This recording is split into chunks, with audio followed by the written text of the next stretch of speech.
मोहिनी अवतार के उस स्वरूप के सौंदर्य पर 33 कोटि देवता न्योछावर हो गए।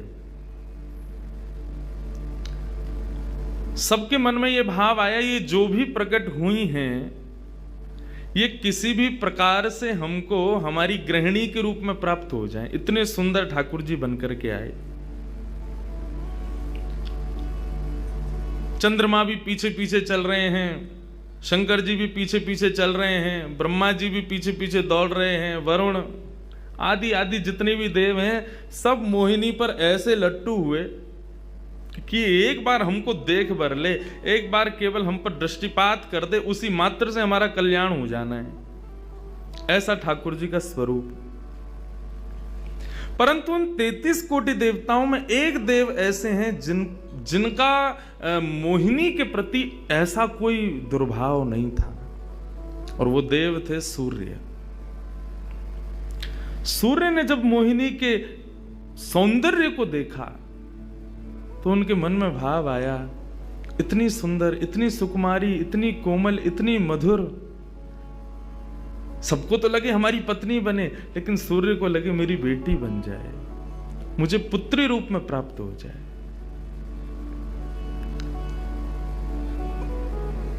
जब सूर्य के हृदय में यह भावना उत्पन्न हुई तो मोहिनी ने कटाक्ष नेत्रों से सूर्य की ओर देखा, बाकी किसी को देख ही नहीं रही हैं, और देख करके केवल ठाकुर जी ने उनको इशारा किया, बोले तो आपकी ऐसी इच्छा है?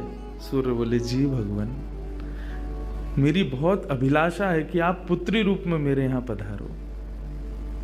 ठाकुर जी बोले इतना साधारण नहीं है हमको प्राप्त करना, पुत्र रूप में प्राप्त करना फिर भी साधारण होगा, लेकिन पुत्री भाव में ये तो असाधारण है, इसके लिए आपको तप करना पड़ेगा।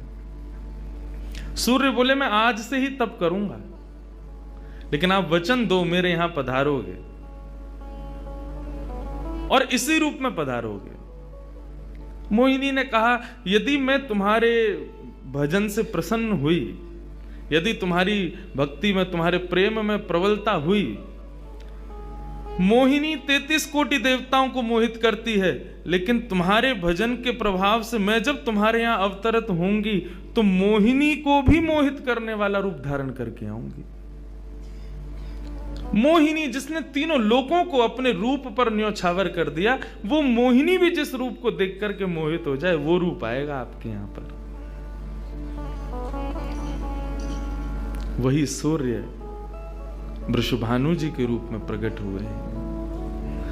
और जब वृषभानु जी के रूप में प्रकट हुए, उससे पहले एक राजा के रूप में भी आए थे, तब भी इन्होंने तपस्या की थी, लेकिन ठाकुर जी नहीं पधारे।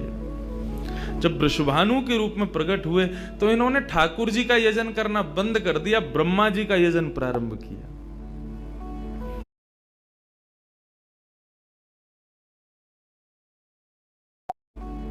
ब्रह्मा जी से प्रार्थना की। ब्रह्मा जी प्रकट हुए, बोले क्या वरदान चाहिए? बोले वरदान आपसे नहीं चाहिए, वरदान हमको किसी ने कहा था कि वे हमारे यहाँ पुत्री रूप धारण करके आएंगे, मुझे लग रहा है वो कहीं भूल नहीं गए हो। इसलिए ब्रह्मा जी आप बहुत करीब हो ठाकुर जी के, आप उनको जाकर के संकेत करो कि कोई आश में बैठा उनकी में। जब से मोहिनी स्वरूप देखा तब से हम पागल हुए फिर रहे हैं। 33 कोटि देवताओं के मन में यही आता है, कब प्रकट होंगी दोबारा?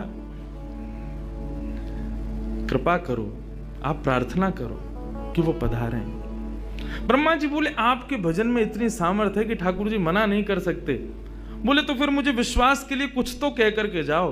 ब्रह्मा जी बोले मेरी जिम्मेवारी बन जाए, इसलिए चलो इस पर्वत के रूप में मैं विराज जाता हूं। और बरसाना पर्वत के रूप में श्री ब्रह्मा जी विराज गए। ठाकुर जी आएंगे, मैं जिम्मेवारी लेता हूं, इसलिए मैं ही पर्वत बन के बैठा हूं।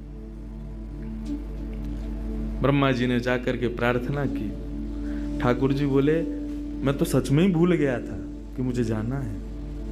बोले भगवान वो बहुत प्रतीक्षा कर रहे हैं आपकी। वृषभानु जी का भजन कैसा बताया। वृषभानु जी की एक ही इच्छा है कि मेरे पास जो पुत्री रूप ठाकुर जी का आवे, ठाकुर जी मोहिनी बनकर के आए तो 33 कोटि देवताओं के हृदय में ठाकुर जी के प्रति वात्सल्य भाव प्रकट नहीं हुआ, प्रेम भाव प्रकट नहीं हुआ, कुछ और ही भाव था उन देवताओं का। वृषभानु जी कह रहे हैं कि मैं ऐसी पुत्री पाना चाहता हूं जिसको देख करके काम नष्ट हो जाए, काम का भी मर्दन हो जाए, सामने वाले के हृदय में एक दिव्य प्रेम प्रकट हो, निष्काम प्रेम, अनकंडीशनल लव किसे कहते हैं, इसका प्रसाद पूरी दुनिया को देने वाली ऐसी पुत्री मेरे घर पधारे। स्वार्थ सिद्ध प्रेम सब करना जानते हैं, लेकिन निस्वार्थ प्रेम किसे कहते हैं, वो ठाकुर जी का वो शक्ति स्वरूप ही सबको बता सकता है। ब्रह्मा जी की प्रार्थना हुई ठाकुर जी से। ठाकुर जी अपने वैकुंठ में विचरण कर रहे हैं, विचार कर रहे हैं कैसे करूं, नंद यशोदा के यहाँ भी जाना है, देवकी वसुदेव के यहाँ भी पुत्र बनना है, पहले से ही 4 मम्मी पापा हैं हमारे, अब ये 2 मम्मी पापा और कैसे बनाऊं, 6 माता पिता। तब ठाकुर जी विचरण कर रहे थे, तभी एक खंभ में मणि, उस मणि में ठाकुर जी ने अपना प्रतिबिंब देखा। ठाकुर जी अपना प्रतिबिंब नहीं देखते, क्यों? बहुत कम देखते हैं। जब श्रृंगार आरती होती लाल जी की तभी इनको प्रतिबिंब दिखाते हैं, और उस प्रतिबिंब में भी इतने इतराते हैं महाराज, उसमें भी स्वयं को देख करके खुश हो जाते हैं, वाह मैं कितना प्यारा लग रहा हूं। अपना प्रतिबिंब ठाकुर जी इसलिए नहीं देखते क्योंकि स्वयं ठाकुर जी मोहित हो जाते हैं खुद ही पर। जैसे ही ठाकुर जी ने स्वयं का प्रतिबिंब देखा, प्रतिबिंब देख के आगे बढ़े, लेकिन ठाकुर जी मन में विचार करने लगे, मुझे सबके स्वभाव प्रिय हैं, लेकिन अपना यदि देखूं तो अपना प्रतिबिंब बहुत प्रिय है। जब स्वयं को देखता हूं प्रतिबिंब में तो ऐसा लगता है कि मानो जो सबको मोहित कर रहा है वो स्वयं को जब देखे तो खुद भी मोहित हो रहा है, क्योंकि प्रतिबिंब कभी झूठ नहीं बोलता। प्रतिबिंब का ये स्वभाव है, आप जैसे हो वैसा आपको दिखाता है। ठाकुर जी ने जब प्रतिबिंब देखा, अपने उस प्रतिबिंब स्वरूप को ठाकुर जी ने स्थिर कर दिया, और स्थिर करके अब तो ठाकुर जी लाए महाराज लक्ष्मी जी की पूरी पेटिका लेकर के आए श्रृंगार की, और अपने प्रतिबिंब स्वरूप को ही उन्होंने श्रृंगार करना प्रारंभ किया। किशोरी जी के श्रृंगार का इतना भाव बताते हैं, किशोरी जी की नथ बेसर ऐसी, किशोरी जी के कान के कुंडल ऐसे, किशोरी जी के पांव की महावर ऐसी, क्यों ना हो, क्योंकि श्याम सुंदर ने श्रृंगार किया है। किशोरी जी का जो स्वरूप है वो ठाकुर जी ने उसका श्रृंगार किया है।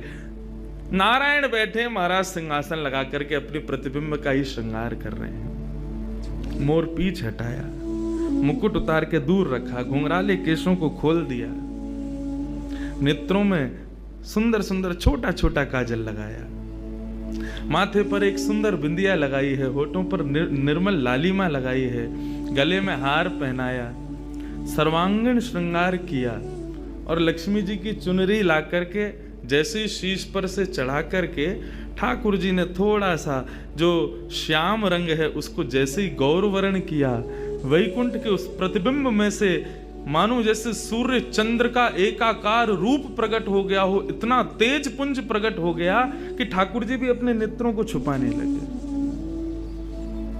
थोड़ी देर नेत्रों को बंद करने के बाद जब बड़ी धीरे से ठाकुर जी ने जब अपने प्रतिबिंब की ओर देखा तो किशोरी जी का दिव्य स्वरूप वहां प्रकट हो गया। ठाकुर जी ने दंडवत किया, पहले प्रणाम,